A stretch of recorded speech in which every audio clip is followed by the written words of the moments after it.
वो आज भी काफ़ी परेशान रहने लग गया है। और इसके बाद आप देखेंगे कि वो अपनी माँ से कहते हैं कि मैं दुरैया से एक दफ़ा पूछना चाहता हूँ कि उसे इसी बात के इतराज़ तो नहीं है।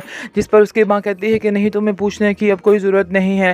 पहले लोग हमारे बारे में बहुत सी बातें कर रहे हैं और बहुत तमाशा बन चुका है, इसलिए बेहतर यही है कि अब सारी बातों को चुपचाप करके एक्सेप्ट कर लो। हाँ, मैंने उससे पूछ लिया है, वो अपनी माँ के आगे कुछ नहीं बोलती है और इसकी कोई भी बात नहीं सुनी जाएगी। आगे से वो कहता है कि नहीं, ऐसा नहीं हो सकता, उसकी मर्ज़ी के ख़िलाफ़ ये सब कुछ नहीं हो सकता है। जिस पर आप देखेंगे कि वो कहती है कि नहीं, तुम फ़िक्र मत करो, सब ठीक हो जाएगा। तुम देख रहे हो कि क्या हालात हैं। आगे से वो कहता है हालात जैसे भी हो, लेकिन फिर भी आपको उससे एक दफ़ा पूछना ही होगा।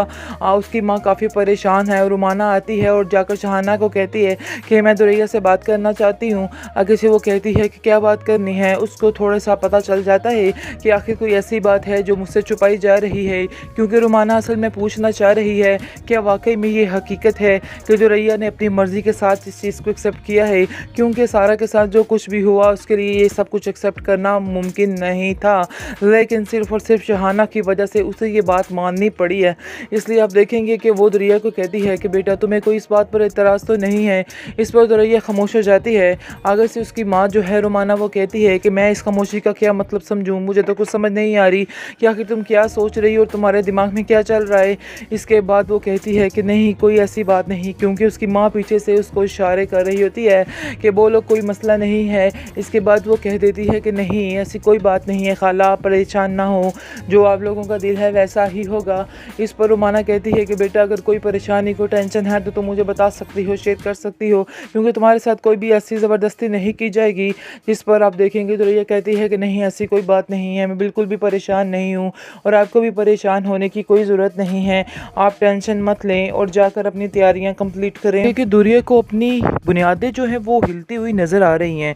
उसको ऐसा लग रहा है कि कहीं ऐसा ना हो कि वह आज की शादी के बाद उसकी हर चीज़ बंद हो जाए, क्योंकि वो जानती है कि वो उसकी माँ की नज़र में रहेगी और उसकी माँ जो है बड़ी ही ताबेदार बहन है उसकी माँ की। इसलिए आप देखेंगे कि वो सोचती है कि ऐसा ना हो कि सारी ज़िंदगी फिर से मुझे ऐसे ही गुजारनी पड़ जाए।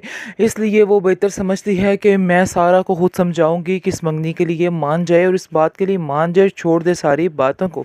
बहरहाल अब देखेंगे कि वो हाथ जो है वो पहले तो राज़ी होता है और कहता है कि मैं फिर भी अपने मामू की खातिर ये रिश्ता करने के लिए तैयार हूँ, लेकिन असल बात ये है कि सारा अब इस बात से इनकार कर रही है और कह रही है कि नहीं, ऐसा मैं नहीं कर सकती हूँ।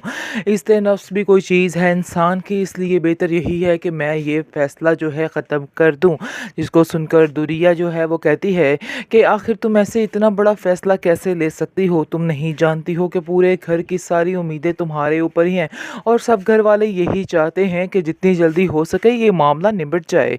लेकिन आप देखेंगे कि सारा कहती है कि तुम नहीं समझोगी कि कुछ ना कुछ ट्रस्ट भी चीज़ होती है, अगर इत्तेमाद ही ना हो तो फिर तो रिश्ते निभाने का फ़ायदा ही नहीं है और बेहतर यही है कि मैं अभी से ये सारा कुछ ख़त्म कर दूँ, क्योंकि सारी ज़िंदगी ये चीज़ मेरे दिमाग पर लटकी रहेगी, सवार रहेगी।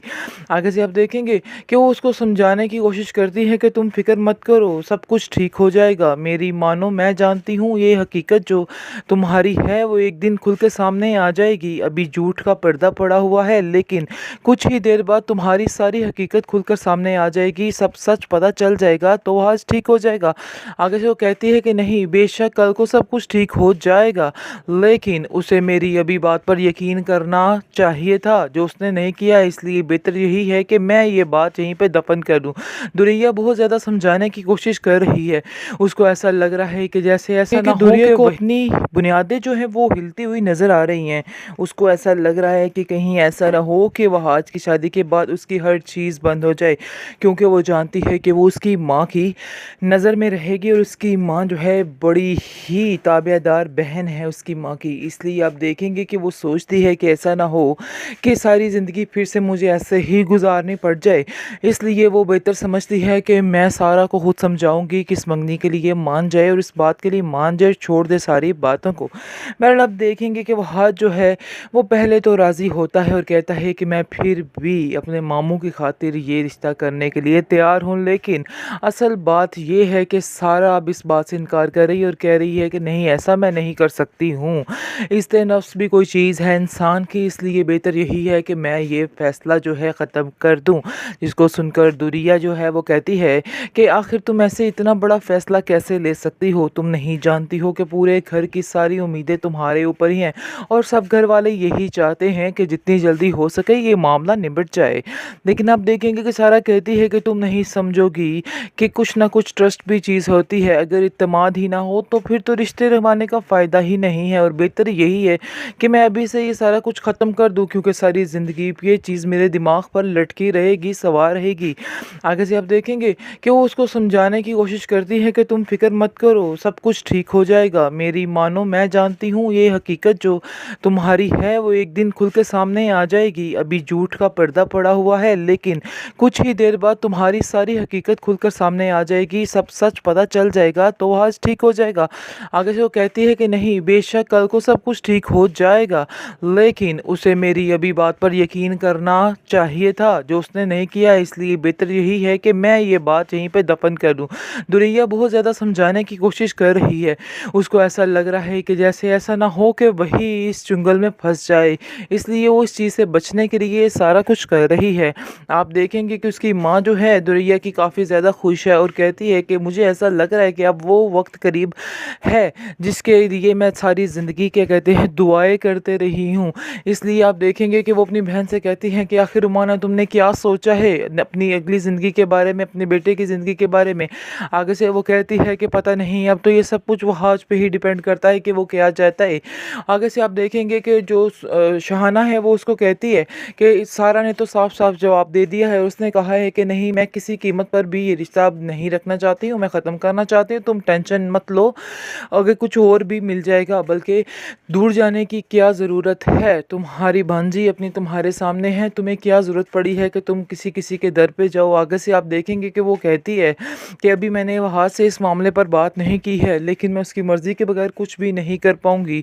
आगे से आप देखेंगे कि शाहाना कहती है कि तुम्हें मनाना होगा, एक दफ़ा पहले तुमने ये गलती कर दी है और गलती देखो तुम भुगत रही हो, तुमने अपनी बहन की मर्ज़ी के ख़िलाफ़ जाकर ये रिश्ता किया था, लेकिन देखो उसका अंजाम क्या हुआ है, और अब अगर तुम ऐसा करोगी तो फिर भी तुम्हें ज़लालत ही भुगतनी पड़ेगी। इसलिए बेहतर यही है कि जो मैं कह रही हूँ वैसा ही फ़ैसला कर लो, ये ही तुम्हारे लिए बेहतरी है और मेरे लिए भी बेहतरी है।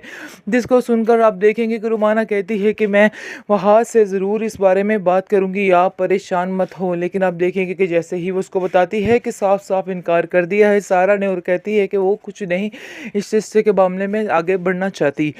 आगे से आप देखेंगे कि वहाज को भी गुस्सा आ जाता है और वो भी इस चीज़ के लिए तैयार हो जाता है और कहता है कि आज ही जाएं और दुरैया क्या हाथ मांग लें, यानी कि उससे ही हमेशा करेंगे, सिर्फ़ और सिर्फ वो सारा को तकलीफ़ देने के लिए सारा कुछ कर रहा है, इसके अलावा मज़ीद और कुछ भी नहीं है।